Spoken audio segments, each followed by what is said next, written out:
if you're believe in yourself and believe in the product, if you're a BMW salesman, you probably should drive a BMW. Absolutely. 100%. If you can afford it. Yeah. All right, well, we're back again for another episode here on the Peak Show, and really excited to have Don Smith here today. We've been working with Don for nearly almost 6 months now, right? Absolutely. October to April 2024, and couldn't be happier with the service I get, but just wanted to get on here, learn a little bit more about your backstory, how you got into your sales coaching, more of the recent years that led into it, but what in your past had kind of brought you to wanting to do this, right? Right, absolutely. Well, that's a great question. Let me tell you, from every person's perspective, there are certain weaknesses, strengths we all have. Yeah. And my strength has always been really working with people on the sales side. Mm-hmm. And as I got to the end of my career and sold a business and decided what I wanted to do with the remainder of 15, 20 years I had, mm-hmm. what did I want it to be? And I decided I wanted to help businesses really scale with their sales. Right. And some of the things that I learned over the years, I know are easily incorporated and make a huge difference. Yeah. So that's kind of where I'm at. As though, in the past, you had been in financial, then more recently you were doing like graphics mm-hmm. and whatnot, and you do offer that as like another service to your websmith, the websites and whatnot. What part of like the financial sales is most applicable to all sales, and then what did you like kind of learn along the way that you think is the most important for like a salesperson who's just trying to get their mojo going? I think you have to be hungry, you have to be motivated, you have to have some kind of drive mm-hmm. to where you really feel like not only do you want to offer help in providing a service, there are three things that I focus on.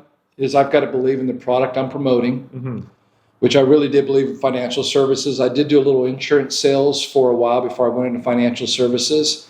And the big thing there is, making sure that people feel in the event someone dies, that your spouse is taken care of. So, just the peace of mind. And then at the other side of things, when someone comes and becomes a salesperson, you want them to be successful. Right. So I had to provide for my family. I've got 2 daughters. At the time, they were young girls. Now they're grown and have their own kids. Mm-hmm. So that's kind of, you've got to believe in your product. You have to believe in yourself, and really that it's solving a problem. Right. And if you have those things working for you, unless you're just not authentic and real, mm-hmm. things should work out. So if you're believe in yourself and believe in the product, if you're a BMW salesman, you probably should drive a BMW. Absolutely. 100%. Yeah. If you can afford it. Yeah. Coming from my background as a realtor and as a painting contractor, those are two very different types of selling, and it could be head trash to me. The fact that with real estate, it's a long burn to get the lead to say yes, to sign a listing agreement, for you to sell their house. It could be a 2-3 year period before you end up selling someone's house. Right. With painting, it's a little different. It's a transaction. It's a little bit more of a transaction. We still have the element of relationships building into like the this discovery phase of the appointment, mm-hmm. and seeing how you can offer them the best service in order to meet their painting needs. So going from like someone like a realtor who's got to just build a relationship mm-hmm. and maybe do a lot more prospecting mm-hmm. to someone like in home services where you got a 1 hour window to make it happen. Right. What are those just two different modes in terms of time frame, and they would have the same exact mindset as a salesperson, same exact daily rituals that you should be doing? Well, prospecting is definitely super, super important. Mm-hmm. In both of those, I've worked with a lot of realtors and I've worked with a lot of general contractors. Real estate, you're dealing with a different type of individual. You need to know who your prospect is. Yeah. What's their time horizon? Do you want to work with somebody that doesn't need to buy something for 6 months to a year? Mm-hmm. Or can you get in and work with someone who's maybe a little bit more urgent? Yeah. Or somebody who can cover both spectrums. Right. You might have a client, because you've really purposefully looked for that individual, that they find the right thing mm-hmm. at the right price, they're going to pull the trigger. Right. And they're also going to be loyal to you. Yeah. They're not going to just disappear on you, but the work that you put into it, you want it to pay off. And I think if this individual really knows, like say you're the realtor, that you have their best interest at heart, you know exactly what they're looking for. Right. I think that's the key. That's the key is they want to know what's in it for me. Yeah. If I hire Seth as my realtor, I already know, man, if I hire Seth, I'm going to find the right property. He's going to find the right property for me. I have all the confidence in the world. So building the trust even up before they even hire you. Exactly. Just by being known and everything like that. That comes back to like with the painting company, having the reputation, having the 5-star reviews, having the presence online to where when someone's looking to hire a painter, we show up in the top 3 or whatever, and then they call us, and the system from calling us in order to get an appointment, to getting the sale, to getting it booked, to getting it painted is so effortless that it makes like the easy button. So a salesperson in that regard is more of like the handoff. They're like the quarterback. They get the ball and then they go and they pass it to the operations team. So, yeah, that's true. But there's a couple of things on the sales is you have individuals that every prospect has a certain amount of uncertainty. Yeah. They're skeptical. They don't know you, that you've got a good reputation. So that person that comes in and represents your company, they're the salesperson. And if they're really authentic and they're really there, they write out what the problem is, the person knows that they're engaged. Right.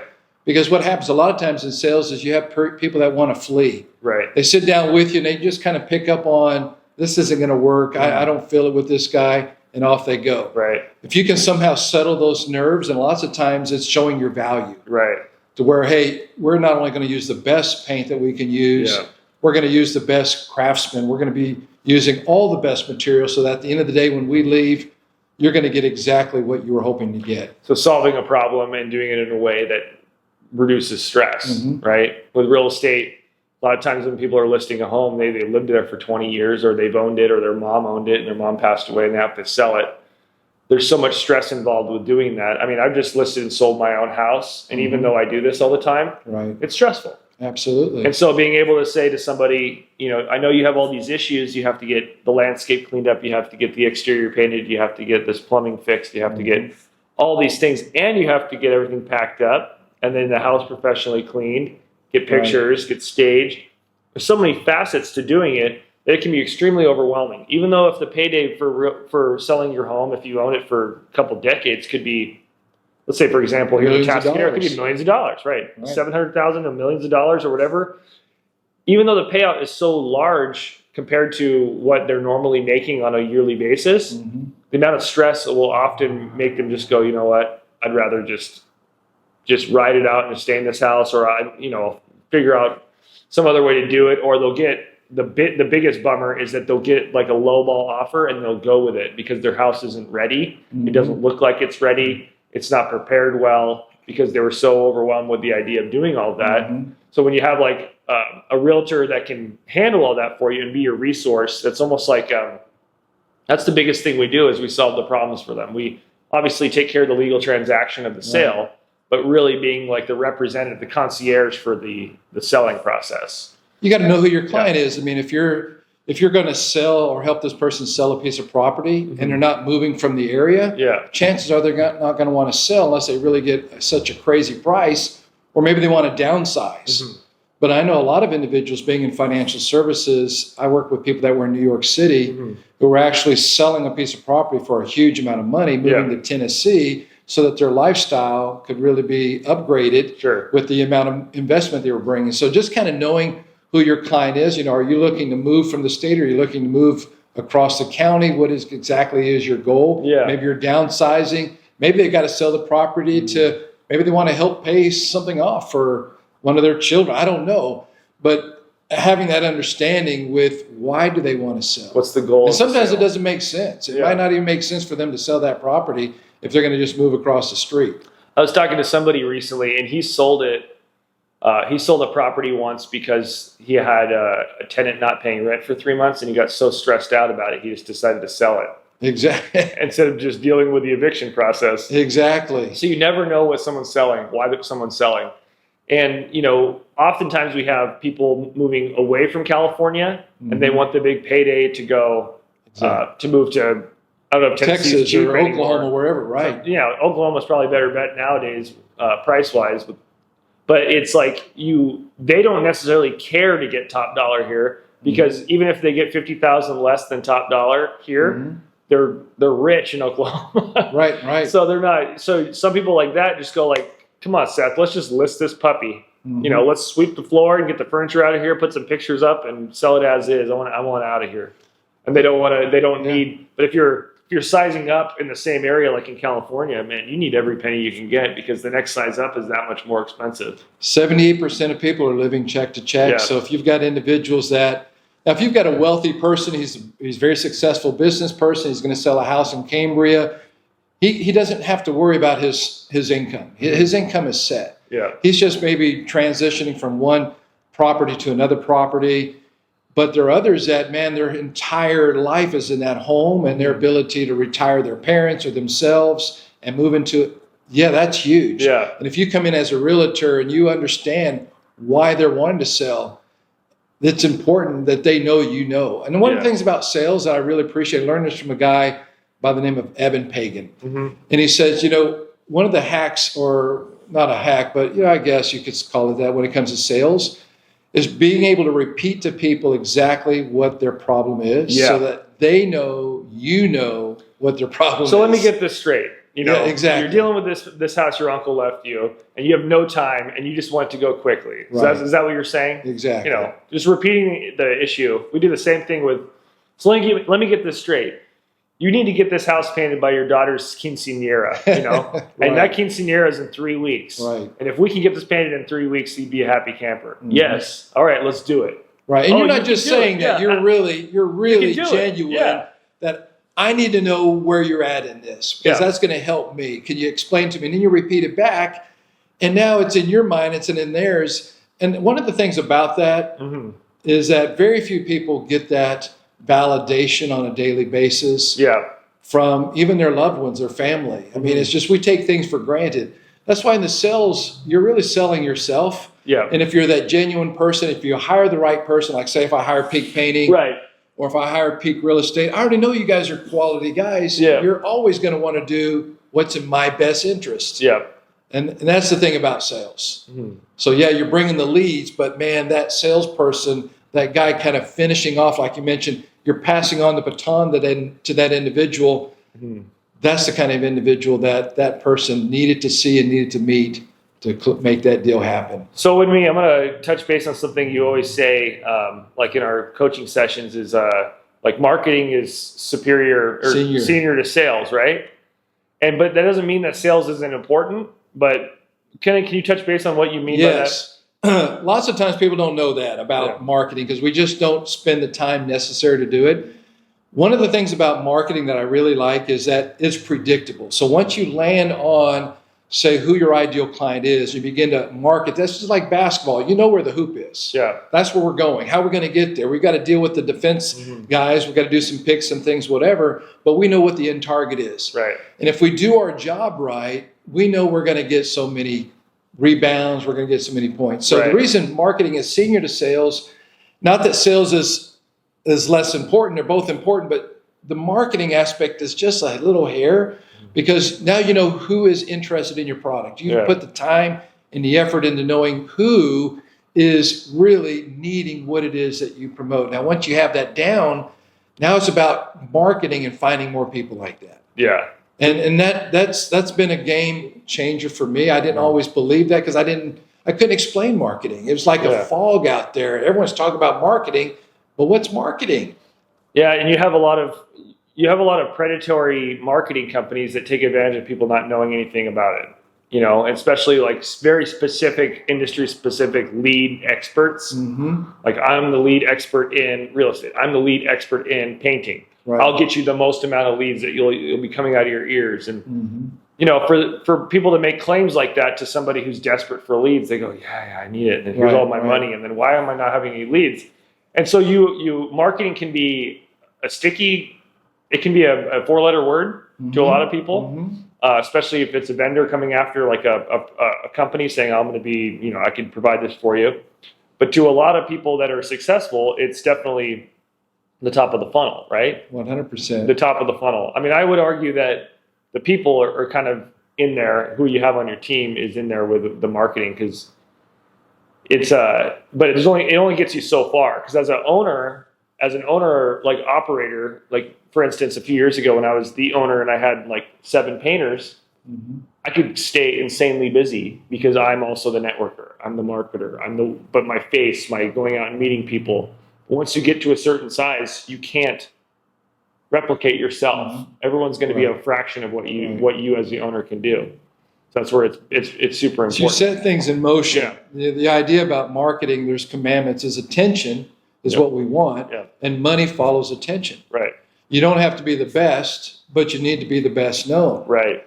And how you get known is, who do you want to know you? It's not who you know, it's who knows you. Yeah. I learned something from Grant. I really appreciate this. Lots of us eat lunch every day. Oh, yeah. And if you could take a good prospect with you to lunch, or even a customer that has potential bringing you more money, and you can help them more, why not spend your time? That's marketing. You're taking that individual because you're hoping that you can find out more about that person and solve a problem. And that initiative is predictable because it's going to yield the kind of fruit you want. Right. You see nobody, you get no business. Right. You call nobody calls you back. No, they're not. They're not calling you. Well, it's like there's I don't know if it was Nick Slavic or one of these guys that's what did he say? He said something like, "Oh yeah, nobody owes you anything. Like a customer doesn't owe you a call back from a follow-up call. Like you shouldn't feel entitled. Like, well, they didn't call me back. I can't believe I called 3 times. Like these jerks. You kind of have to go in the mindset like." No one owes you anything in terms of like a callback or a follow-up, or you have to get them when they're right and when you can catch them, and when you get them on the phone, if they don't answer, you call them back some other time. It's like you constantly just like follow up with them because they're not incentivized. What I guess the right word is a customer is not incentivized to call you back unless they really at that moment want to buy the product. It's not going to happen. Yeah. I heard a statistic. I have one customer who called me back and say, I really appreciate you. But it's call me back, but I'm just not ready. And you're just like, how often does that happen? Right. Almost never. Exactly. I heard an illustration of 125-year-old men. Yeah. Young. They all are in America, the richest country ever. They have all the same opportunities. What are they going to do? The statistics say that 40 years, by the time they're 65, you'll have 1 out of the 100 wealthy. That's just 1. 4 will be independent. So basically we have 5% of 100 of these 25-year-olds living in the richest country ever. Only 5 of them, 5%, one's wealthy and 4 are independent. Now you have a lot of others that have passed, 36%, and then the remainder are they're dependent upon something. Yeah. When, if you're going to wait for people to come to you, then you're what percent, where are you going to find yourself in 40 years at 65? Right. You're not going to be the wealthy. You're not going to be the independent. You're going to be dependent upon others because you didn't take charge and be aggressive. One of the things I have learned about business, and I've been in business as well as you have for a long time too, is it always takes a lot more effort, man, than you thought it was going to take. Yeah. And that's why I have so much mass respect for people that have made it. Yeah. Because it didn't come by accident. Working on it, man. Yeah. It's definitely, I think that what people that don't own a business or they don't have an entrepreneurial mind is they don't understand I think the misunderstanding is you have to grind and you have to be working all the time and it sucks. And it's not that way.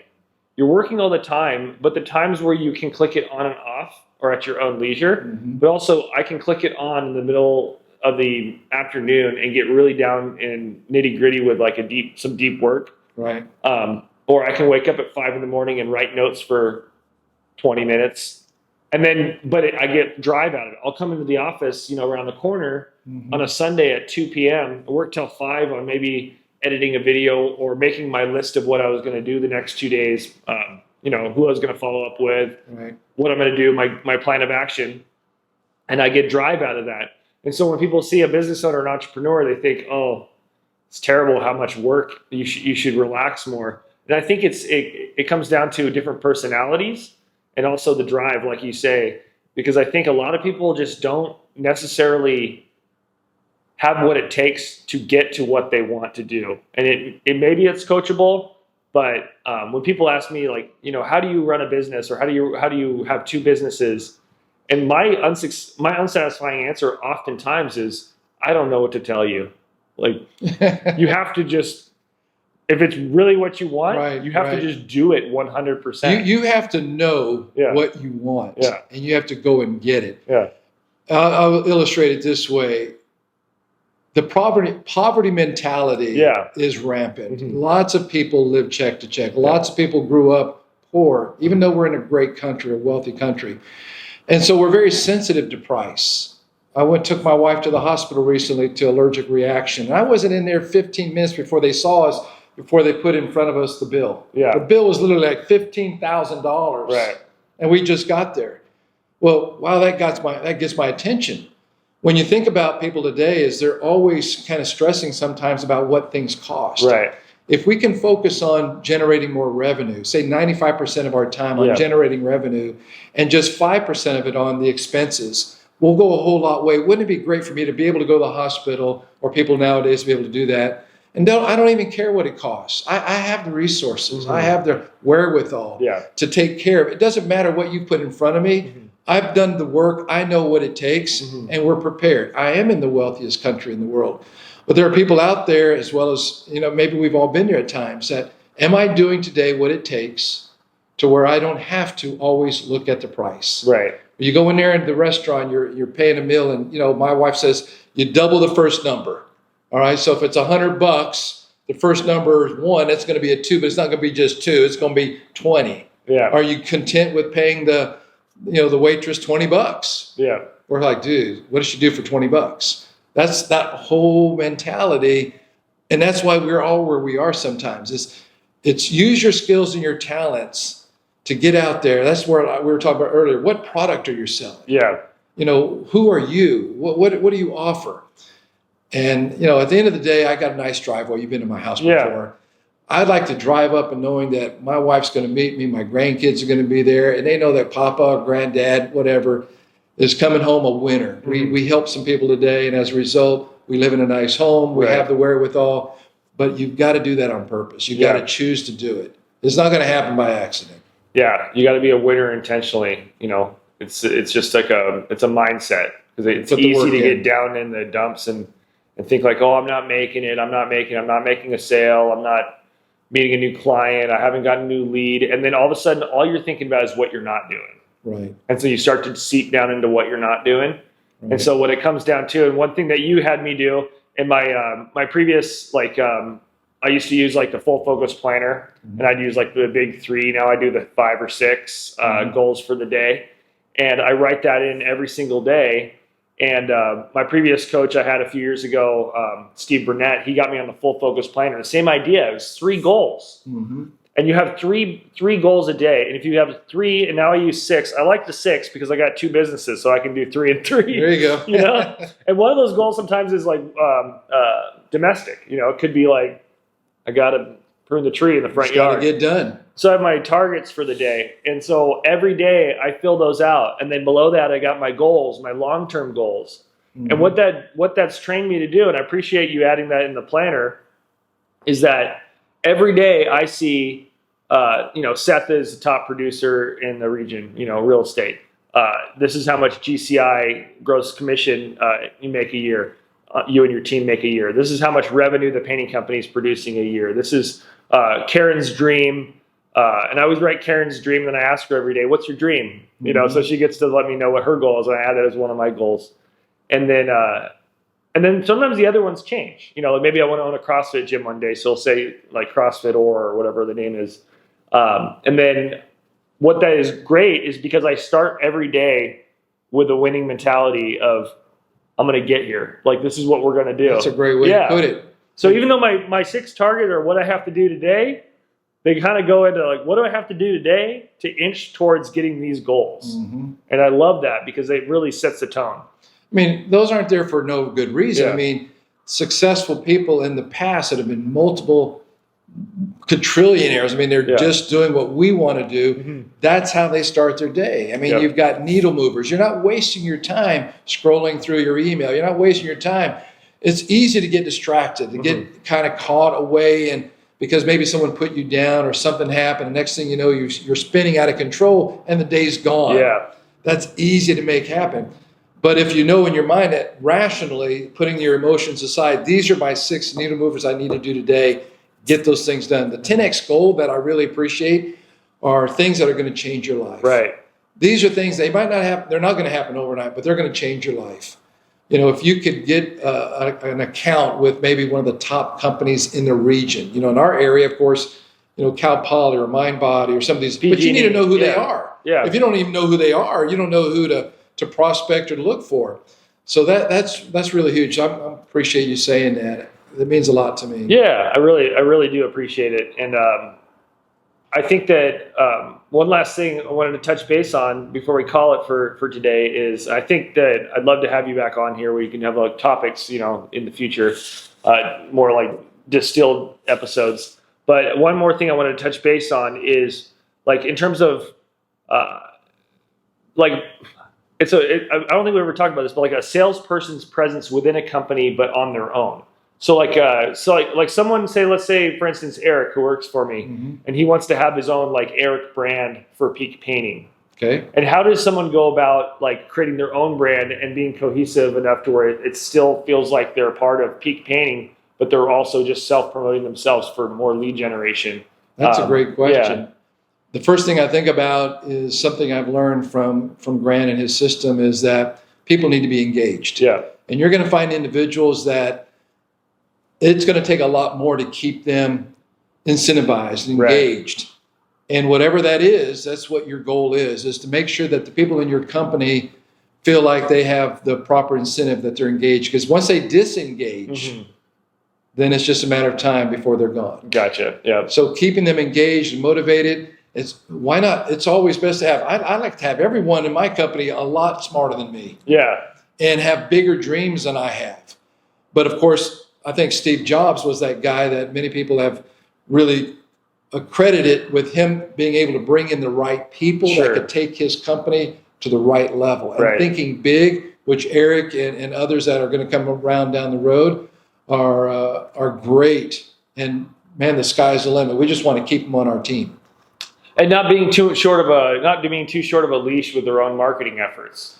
Like if he says, "Hey, I want to post this thing on LinkedIn," I'm like, "Sure, go for it." "Hey, I want to do this. Can I post this? Can I make a postcard? Can I do this? Can I go talk to this person?" I'm like, "Yeah, whatever." As long as you're talking about you uphold our core values and our mission statement, and you present yourself well, you wear your name tag, you know, you sell what we sell, and you talk about what we do, like in a respectful way, and you know, like most people should. I don't really care your tactic as long as you're being honest. It's like Rotary, the 4-way test. The first one, is it truth? Is it fair to all concerned?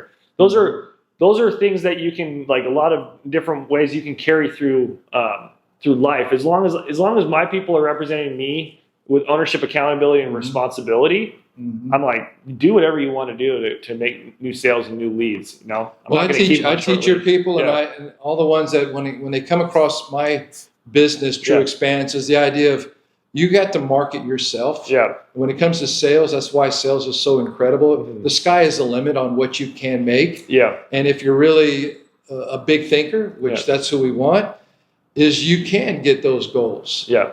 And the communication, though, I think is going to be great between you and your team on how we can work together to get more. I mean, I don't want to bring anybody back. How far can we go? For sure. That's the goal. So I'm going to put your credentials down in the description, but where's the best way to get a hold of you? You know, the best way is to go to DonS@GrantCardoneTeam.com. That's my coaching side of the business, or then go to TrueXpanse.com. Okay. And I really, really appreciate the opportunity. Yeah. And awesome to see everybody out there. I know I've been focusing on Seth. I got to get 2 cameras. Yeah. Eventually, I got to get 2 cameras and figure out how to toggle between them. You get my good side. I don't know which good side that is, but it's nice to have something like this in our area. And for those 4 or 5 people that have watched every episode I've done, we're in a new spot. You know, we're around the corner at Don's office. Yeah. So we happen to have the pleasure of being in Don's office every Monday when I come do my coaching calls with him, and then my salespeople with the painting company come here on Thursdays and meet with Don. So it's always a pleasure. Hey, I look forward to Seth. chatting with you again. Absolutely. See you next time. Peace out.